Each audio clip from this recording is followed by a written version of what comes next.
Good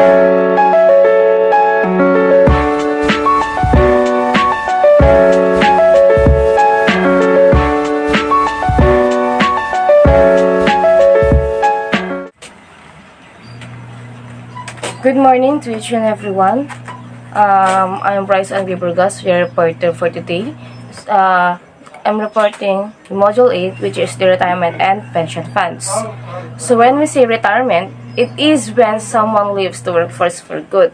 So traditionally in the Philippines, the full retirement age, or when the individual can collect their full social security benefits, is the age of 65. And the early retirement age is 55, so it is the earliest age someone can collect social security benefits. So traditionally, retirement age was 65 because most people live 15 to 20 years after turning 65.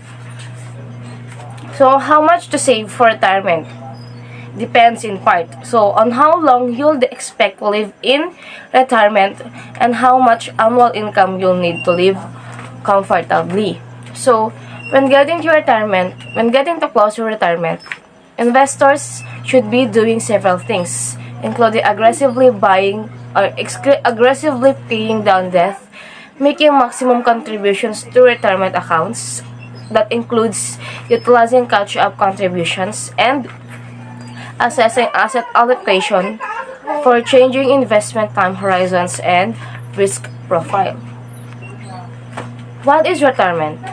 So retirement, it refers to the time of life when one chooses to permanently leave the workforce behind. So as I've said earlier, the traditional retirement age is 65 here in the Philippines and most other developed countries.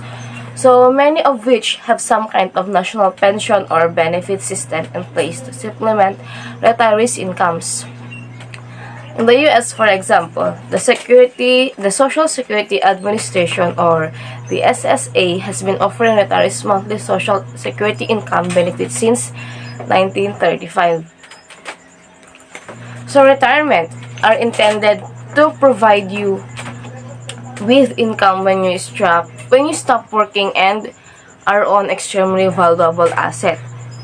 So without retirement plan, you will have no other options other than to keep working past the traditional age, which is 65, as it is unlikely Social Security will provide you with enough income. Next is the understanding retirement. So, when we say early retirement, it is typically considered at age 55. So, it is the earliest age an individual can collect their Social Security and retirement benefits. So, 40% of pre-retirement income comes from Social Security for those who decide to retire early. So, if you retire too early, before earning a paycheck for at least 35 years, you'll receive less Social Security. That's the disadvantage of an early retirement. Next is the full retirement age. So it is when an individual can collect their maximum amount of Social Security benefits, which is at the age of 65. However, Social Security benefits are reduced for those who decide to retire early. So, claiming benefits before full retirement,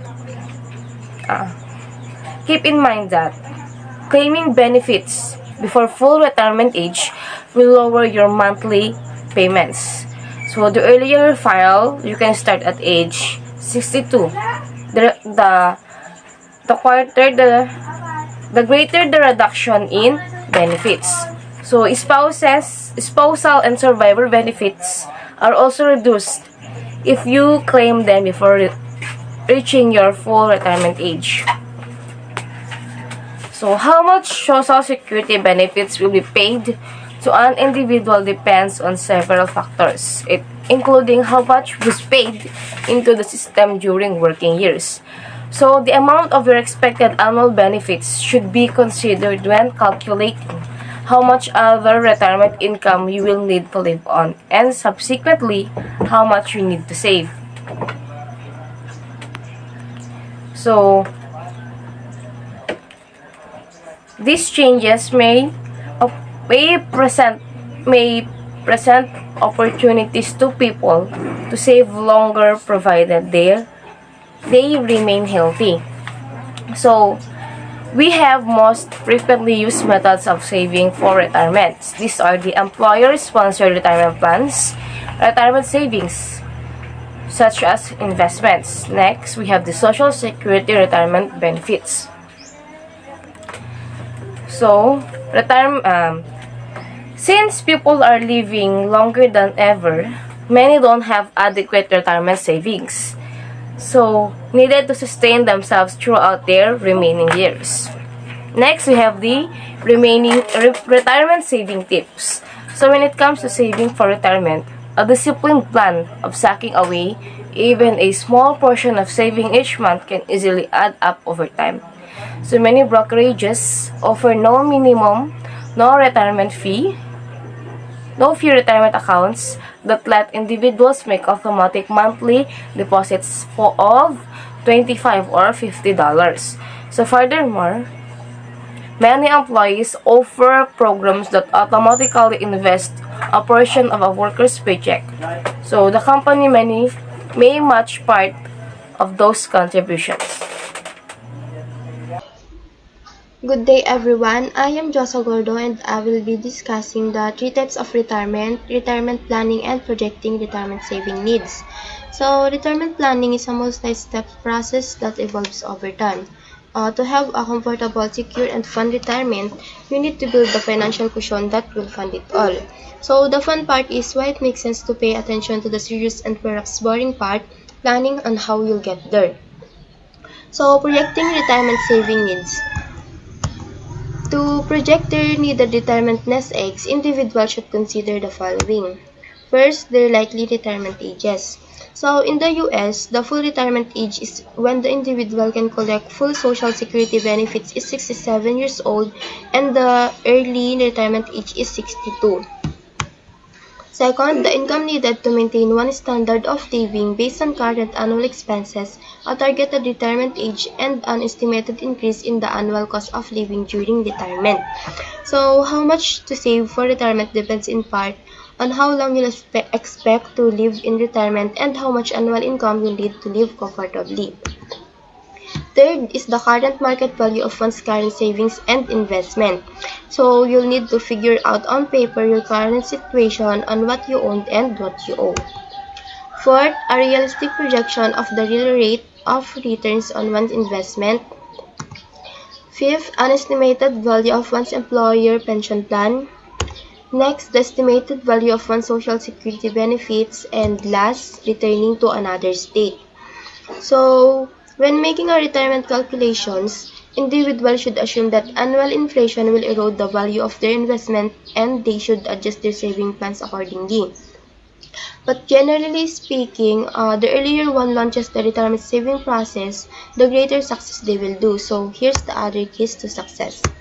First, should asset allocation based on risk tolerance and investment time horizons. Second, diversification as a downside risk method to protect portfolios during shaky economies. Third, setting up automatic payments from checking accounts to your retirement saving account to eliminate the possibility of inadvertently skipping a monthly deposit. Fourth, committing to make the maximum salary deferral contribution to employer-sponsored retirement plans. And last, working aggressively towards to pay down existing debts. So, in addition to saving for retirement, there's a plenty of other important things to prepare for. For instance, to ensure your money goes exactly where you want if you or your partner dies, talk to your financial advisors about your beneficiary designations. So let's move on to the 3 types of retirement and how to plan for each.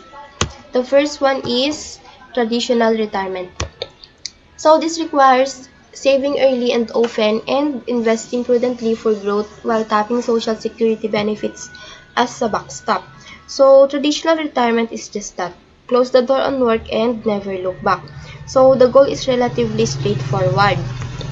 Save as much as possible to reach your desired standard of living during a lengthy retirement that could last decades. Second is the retirement planning, semi-retirement rather. So, semi-retirement can extend your retirement savings by many years and require a smaller nest egg. With income coming in, you can either delay or minimize withdrawals from your retirement savings until the day comes when you do finally make retirement a full-time gig.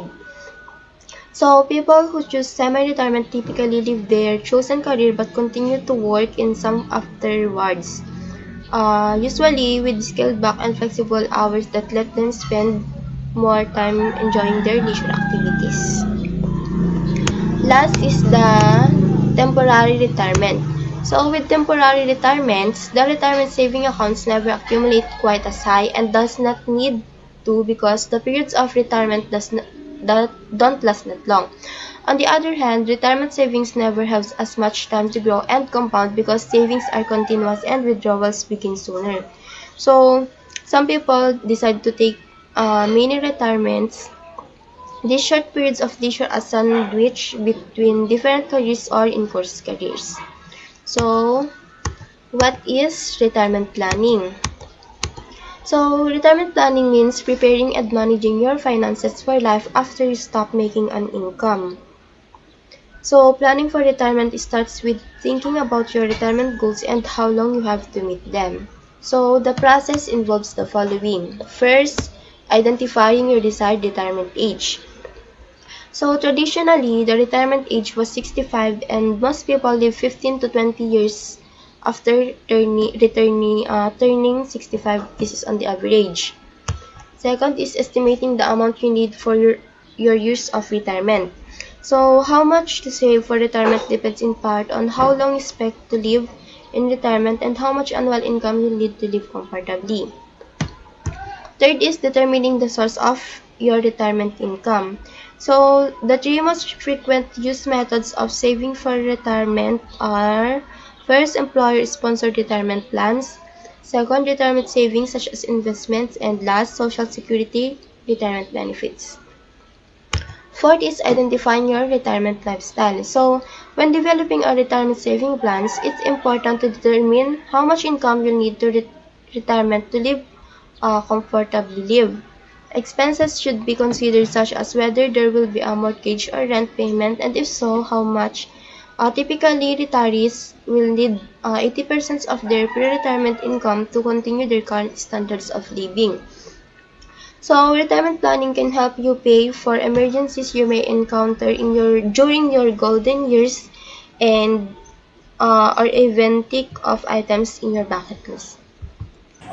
So, what is retirement fund? Retirement fund, also known as pension funds, are investment options that allow an individual to save a certain portion of their income for their retirement. These funds offer a regular source of finance after one retires. A retiree receives annuity on their investment. So, after planning for your retirement, you need to create a retirement fund. This is any plan, fund, or scheme that will provide your retirement income. A retirement fund will help you pay bills and maintain your desired lifestyle even after you start earning an income. You can create a retirement fund by saving every month or investing. So, next one is, how much retirement fund do I need? According to experts, you should save at least 15% of your net income monthly. Most people need about 55% to 80% of their current income to maintain their lifestyle during retirement. And if you're just starting to save for retirement in your 30s, you may want to save a little more than 15% of your monthly income to reach your goal. For example, if you earn 40,000 a month, 6,000 pesos will go to your retirement fund. That's 72,000 annually and about 1.44 million in 20 years, assuming you started to save at age 25. You will already have this amount once you're 45 years old. However, the 15% monthly saving is just part of your retirement fund. If you have a pension plan or an investment mentor, that will greatly contribute to your retirement income. Saving 15% of your income each month may be enough for some, while inadequate for others, but it all depends on the lifestyle you want to maintain during retirement. So the next one is retirement fund taxable? Your retirement fund may come composed of income during your retirement age, investment, or benefits. Whether these are taxable or not depends on a few conditions. If you got a PERA account and invested in stocks, mutual funds, or other assets, your withdrawal are not taxable after the age of 55. Your contributions are also exempted from withholding income tax. Or if you have a reasonable private benefits plan or RPBP as a retirement plan from a private employer, it is a tax exempt. Under Republic Act 4917, a retirement benefit is non-taxable if you have been in service for the same employer for at least 10 years and you are 50 years old upon availing of the benefit. You can only avail this benefit once. Under Republic Act 7641, your retirement benefit shall be non-taxable if there is a collective fair gaining agreement or CBA granting your retirement benefits. If there is no CBA, you must at least 60 years old and have rendered at least 5 years of the service to the same employer. So the next one is the importance of a retirement fund. Many look forward to returning because that's the perfect time to pursue your hobbies and simply enjoy life. There's no need to report to work and spend half the day holed up in the office. Retirement is when you have the free time in your hands. However, with more free time, you run the risk of spending more and so you need a healthy retirement fund. Having a retirement fund allows retirees to live their dreams, whether it's retiring on a beach or enjoying daily lunches with amigas at their nearby mall. With a 13,000 pesos monthly pensions limit, it can be difficult to live out one's dreams retirement, so it's important that one starts savings and investing early on using the 3 alternatives above. Good day everyone, I am Arian Padua and I will be discussing steps to building a retirement fund and types of retirement funds in the Philippines. So let's start with steps to building a retirement funds. So as you can see here, there are 5 steps that you can take when building your retirement fund in the Philippines. Start with build an emergency fund. Because your retirement fund is not your emergency fund, so you should separate another fund for your emergencies. Number 2, pay off your debts.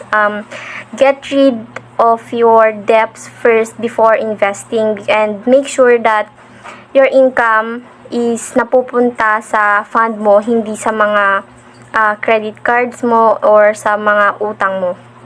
Number 3, create a budget. Because in your monthly budget, include your retirement plan. Because without a plan, it's easy to overspend on one's needs. And a budget will gives you a guideline where your income should go. And number 4, set goals. In building your retirement fund, so umpisa pa lang, kailangan mo nang isipin kung ano yung mga goals mo, yung dream mo after your retirement, kasi para mas malaman mo kung magkano ba yung kailangan mong ipunin for your retirement. Number 5, start saving now.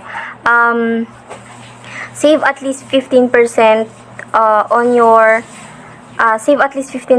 your income, or make your money or invest your money in assets, kasi through investment mas matutulungan kanyang mas mapabilis yung pag-grow ng retirement fund mo. So that's the steps to building a retirement fund. So let's now proceed with the types of retirement funds in the Philippines. Start with number 1, pension plans. A pension plan is a retirement plan that requires the employer to pay contributions to a pool of funds set aside for the employee's future benefit. The pool of funds is typically invested on behalf of the employee.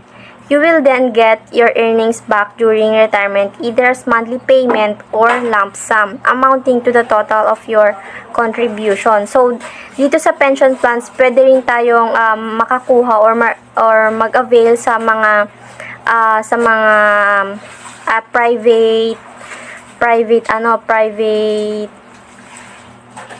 private providers dito sa ating bansa. Pero ang mostly is sa GSIS, Pag-ibig, and SSS. So, dito sa GSIS pension plan, this retirement plan is exclusive for government employees. You can either get a 5-year lump sum or cash payment with an instant pension. You can also get a refund of your GSIS contribution upon retirement from employers. And ang Pag-ibig pension plan naman, or what we call the Pag-ibig Regular Savings Program, this retirement plan lets you withdraw your Pag-ibig contribution after 20 years of contribution or during your retirement at age of 60 or 65. And dito naman sa SSS pension plan, this is a lifetime benefit to SSS members who have made at least 120 months of contribution prior to the semester of retirement. The monthly compensation for an SSS pension plan depends on your contribution, credited years of service, and the number of dependents. Next, number 2 is the PERA investment. Itong PERA investment is launched by the Bangko Sentral ng Pilipinas, and it aims to help Filipinos at the age of 18 and above, and to save money for retirement. You can contribute 100,000 pesos annually or up to 200,000 pesos if you are an OFW. This PERA is a voluntary retirement account with the purpose of investing money in PERA products in the Philippines. You get 5% tax credit, but the earnings on investments are tax-free. And here, in your PERA contribution can be invested in the following. Number 1, annuity contracts. Second, exchange-traded bonds, insurance products, locally traded stocks, and other securities, mutual funds, and pre-need pension plan, and last, unit investment trust fund, or the UITF. Next is the insurance plans. Insurance plans can help you protect yourself or your assets from any financial loss and act as a retirement fund. There are many insurance products in the market that fit any needs you have. You can also choose between life and non-life insurance. When we say life insurance products, these are the products that pay out a set amount products in case of the insured's death. On the other hand, non-life products naman is cover people, properties, and other liabilities. Number 4, investment funds. In general, an investment fund is a pool of funds from various investors used to collectively buy securities. Each investor retains and controls the ownership of their share. The amount involved in investment funds is typically larger compared to mutual funds, with the return potential being bigger as well. And number 5, real estate. Investing in real estate is a great way to earn passive income for your retirement fund. However, the amount you need to invest can be in the hundreds of thousands, even millions, depending on the property. You may also have to study the property market in the country before building your real estate portfolio. Number 6, mutual funds. Mutual funds are professionally managed investment products such as bonds, stocks, money market, composed of a pool of money from different investors. The money is invested in various assets. With this type of retirement fund, you will get equal shares in profit or losses of the investment. A fund manager handles the fund for investors. In the Philippines, insurance companies typically offer mutual funds. Number 7, Unit Investment Trust Fund, or UITF. Similar to a mutual fund, UITF is a pool of investments with funds from different investors. A professional fund manager also handles the investment of your behalf. UITFs are usually invested in money markets funds, equity, or balance funds. This type of retirement funds is offered by banks and is regulated by the BSP, or the Bangko Sentral ng Pilipinas. And lastly, number 8, exchange-traded funds or ETF. ETFs are collection of investments that can be bought and sold in an instant. ETF is like mutual funds and UITFs in the sense that they are all pool of assets funded various investors. However, ETF can be traded within the day like a regular stock. So that's all about the types of retirement fund in the Philippines, and thank you for listening. Good morning guys, I am Janine Paula Sabado, the presenter of 5 common retirement planning mistakes and how to avoid them. Here are 5 common retirement planning mistakes many people make that can lead to a low RPM, along with the steps you can take to improve your retirement readiness. First is not having a plan. The old saying goes, if you fail to plan, you've planned to fail. Nowhere this is more true than in the area of retirement savings. The good news is that most Americans understand the importance of retirement planning. According to 2021 Retirement Confidence Survey, 58% ng workers ang nag-disagree sa statement na retirement saving is not a priority relative to the current needs of my family. 4 out of 10 workers say that saving for college or excessive debt is negative, impacting their ability to plan for retirement. So the key here is to make retirement planning and saving a financial priority. It's usually best to prioritize retirement savings over college savings. Kasi madaming paraan para makabayad sa college, pwedeng scholarship, loans, grants, and children working in order to help pay for their education. Pero ang options na yon ay hindi nag-e-exist sa retirement. Second is spending instead of rolling over retirement accounts. The worst option from a retirement planning perspective is to take the money in a lump sum and spend it. For starters, you could end up receiving only 70% of the money after taxes and penalties are withheld kung 59 and a half ang age mo. Usually, the best option is to roll over the funds into the IRA or your new employer's 401k.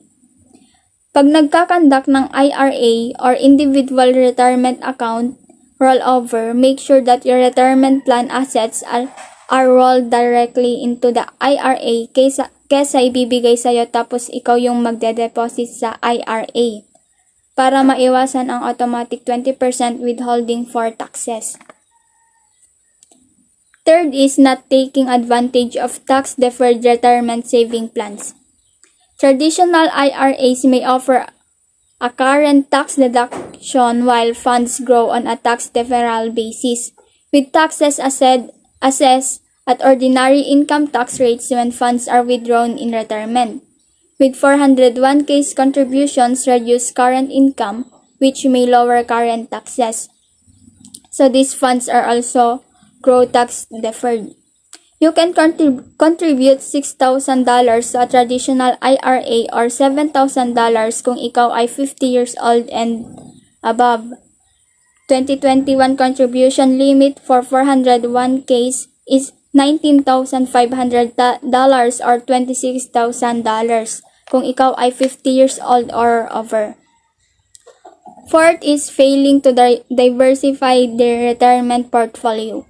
This means spreading out the investment in your retirement portfolio among the main asset categories of stocks, bonds, and cash equivalents based on your investing objectives, time horizons, and risk tolerance.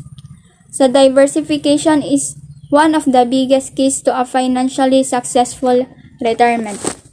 So last is not taking charge of the retirement investment. When investing for retirement, you shouldn't just set it and forget it. Successful retirement investing requires attention and diligence on your part in order to choose the right securities and ensure that your portfolio remains properly diverse. One of the best ways to take charge of your retirement investment is to use a self-directed IRA. Self-directed IRA investment options include a wide range non-traditional assets other than stocks, bonds, and cash equivalents. So this includes real estate, precious metals, private equity, promissory notes, cryptocurrencies, limited partnerships, among others. It is available as both traditional and Roth IRAs. So let's move to 5 of the best retirement funds methods in the Philippines. Here are 5 of the best retirement funds methods you can use to prepare for that comfortable life after 60 or earlier. First is pension plans. Pension plans provide you with monthly allowances or a whole lump sum amounting to your total contributions. One of the most accessible pension plans in the Philippines is facilitated by the Social Security System or SSS. This is considered as one of the easiest way to invest since SSS contributions are mandated by law and are automatically deducted from your salary. Other institutions like banks and insurance companies also offer a variety of pensions or retirement plans. Second is PERA or Personal Equity Retirement Account. PERA is a voluntary retirement contribution plan that gives you the freedom to save and invest up to 100,000 annually. Also, the returns are completely tax-free. PERA is a type of retirement investment plan that can only be availed through banks, insurance companies, or any other administration accredited by the BSP or Bangko Sentral ng Pilipinas, the Insurance Commission, and Securities and Exchange Commission. Third is insurance plans. Aside from the financial protection it can provide you and your family upon your death, and in the event of critical illness or accident, it can also an investment which you can potentially grow. So FWD Insurance, for instance, has bundled plans that will address all the needs: life protection, investment, critical illness, and accident.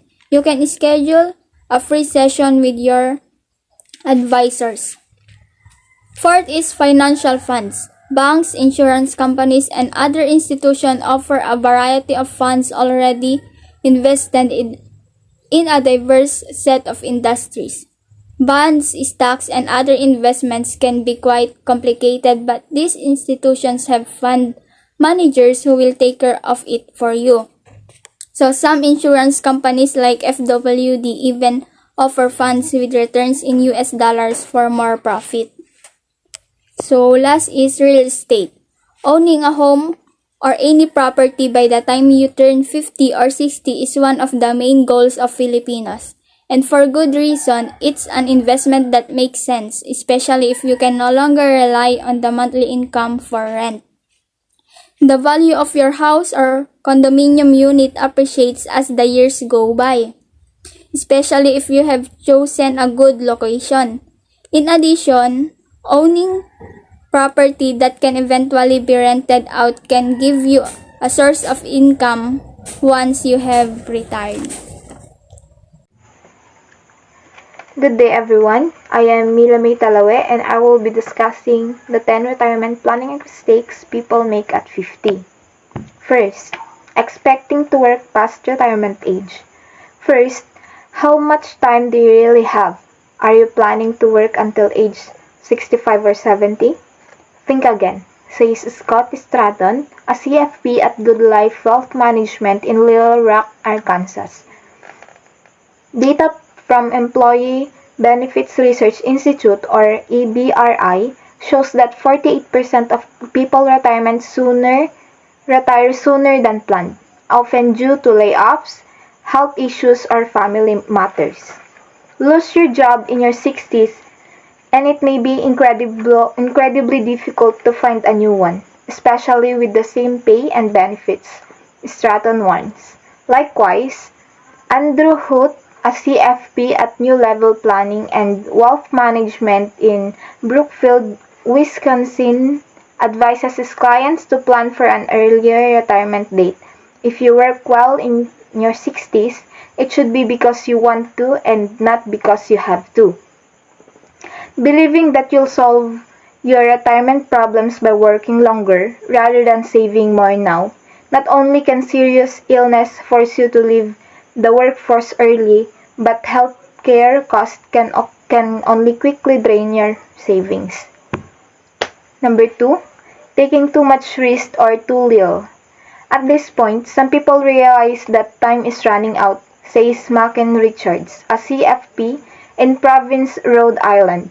They may do one of two things: take too much risk, often with speculative investments, or sell everything and move into cash, CDs, or fixed annuities. The latter strategy could deprive them of decades of growth, and the former could result in big losses when they can least afford them. Number 3, ignoring the 50-plus catch-up provisions. So, catch-up contribution is a type of retirement savings contribution that allows people aged 50 or older to make additional contribution to 401k accounts and individual retirement accounts, or IRAs. When a catch-up contribution is made, the total contribution will be larger than the standard contribution limit. Okay, what if you are behind in your saving? Fortunately, as a 50-year-old, you can catch up. For 2021, the IRS is allowing individuals to contribute an additional $1,000 to an IRA on top of the standard of $6,000 limit. Self-employed people 50 and older with a simple IRA can add $3,000 to the $13,500 limit. If you have an employer-sponsored 401k, you can max out the contributions by adding $6,500 over the $19,500 limit. And while you're still gaining employed, you can start at Roth IRA, adds Rafael Rubio, a CFP at Stable Retirement Planners in Southfield, Michigan. The contributors for this year is up to $7,000 for those 50 plus. So the Economic Growth and Tax Relief Reconciliation Act of 2001, the EGTRRA, created the catch-up contribution provisions, thus allowing older workers to set aside more earnings for retirement. Number 3, carrying credit card debt. Paying down debt is also essential, though many people don't do it aggressively enough, says Christopher Lehman, a CFP at Allied Financial Advisors, LLC in Newton, Pennsylvania. Ideally, you should work toward having no debt except your mortgage. Once other debts are paid off and you are funding your retirement, then focus on paying down your mortgage. Thus, there's nothing like being financially independent in retirement, he adds.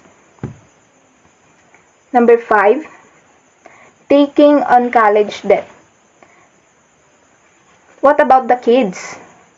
Author Arthur Ebersol, a CFP at Ebersol Financial LLC in Wesley Hills, Massachusetts, sees parents take on too much debt to fund their children's college because they did not save enough in their 529 plans. They take out home equity loans or other debts that they may be unable to pay off before retirement. Mortgage and college loans put a significant drag on monthly cash flow, especially for those on a fixed budget, he says. Instead, have your kids take loans in their names and help them payments as much as you can or wish to. Margarita Cheng, mother of 3 and a CFP at Blue Ocean Global Wealth in Gaithersburg, Maryland, concurs. Some parents are afraid to have conversation with their students and school about their right financial fit, but you don't want to compromise your own financial security. Number 6, overlooking health maintenance. At this point, if you still not have established a regular exercise habit, it's not too late. Experts agree, investing time, energy, and money in your health Now will help to reduce health-related expenses later, says Sarah Carlson, a CFP at Fulcrum Financial Group in Spokane, Washington, and you'll enjoy the journey more because you feel good. Equipment requires maintenance to keep it operating smoothly and working at max productivity. In many ways, humans are like machines. We require maintenance to stay healthy. Taking care of your health is important. For the entirety of your life, your body is your main companion, and it is what carries from adventure to adventure and allows you to do all things you love. Taking care of your body, following your health and safety protocols, and prioritizing self-care can make a difference. Number 7. Living out insurance. Robust 50 years old may not think too much about insurance, but at 60s, buying a lot long-term care policies may prove difficult, says Benjamin Offutt, a CFP at Offutt Advisors in Towson, Maryland.